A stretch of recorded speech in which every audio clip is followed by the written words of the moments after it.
Hey guys, this is my review of Redhead Stranger, the 1986 Western starring Willie Nelson.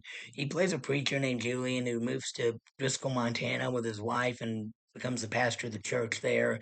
The town is basically run by this outlaw gang, the Clavens, where and Lars Clavin, played by Royal Dano, has like his six sons in his gang, and they bully the town into making them control the water supplies. And the sheriff, R.G. Armstrong, played by R.G. Armstrong, his name's Scobie, and okay. Scobie sounds similar to Scooby, which fits the character. It's just like Scooby Doo. He'd rather run than fight. He's too timid to stand up to the bad guys, even though he means well and he wants to. It takes Julian coming into town and becoming good friends with him and offering him good advice to stand up to the bad guys.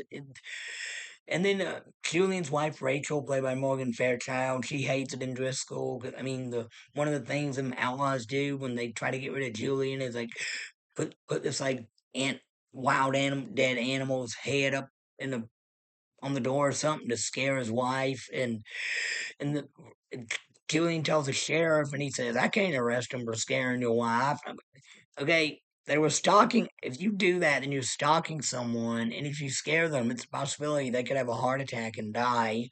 So you can't arrest them for stalking and bothering people. And later on, the Julian, his wife leaves him because she doesn't like it there, so he tracks her down and kills her, and he quits being a preacher and becomes a drifting gunfighter. And while he's out of town, the Clavens they wound the sheriff and take over the town's water for good. And then the sheriff's so pissed about it, they trash down Julian and tries to kill him. And then Julian survives and he sobers up the sheriff because he's become a worthless drunk now. And they team up to take down the bad guys together. And okay, Julian, he's I like the well, in the middle of that, after he kills his wife, he also kills this woman who was trying to steal his horse, which comes from the Redheaded Stranger song. And then he kills the other two horse thieves that got away, and he meets this woman named Lori and her son who live on a farm by themselves, and he starts working for them, plowing their fields because earlier when he saved them from these guys that tried to attack them, their gardener was killed in the fight, and he felt guilty of that, so he makes amends. And yeah, the violence is a bit bloody because it's R-rated, but it's not too gory. And the action, it's fun to watch. The final showdown between Julian and Scobie and the Clavin gang, it's not as cool as I hoped it would be.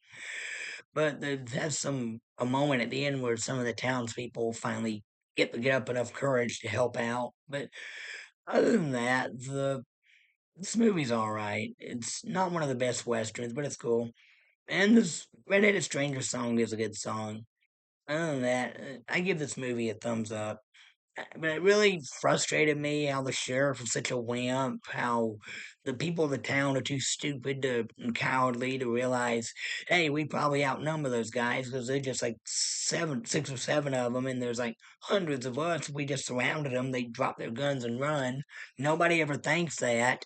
That's what annoys me about movies like these. But at least the good guys won in the end. All right, that's it for now. Thank you and God bless. Bye.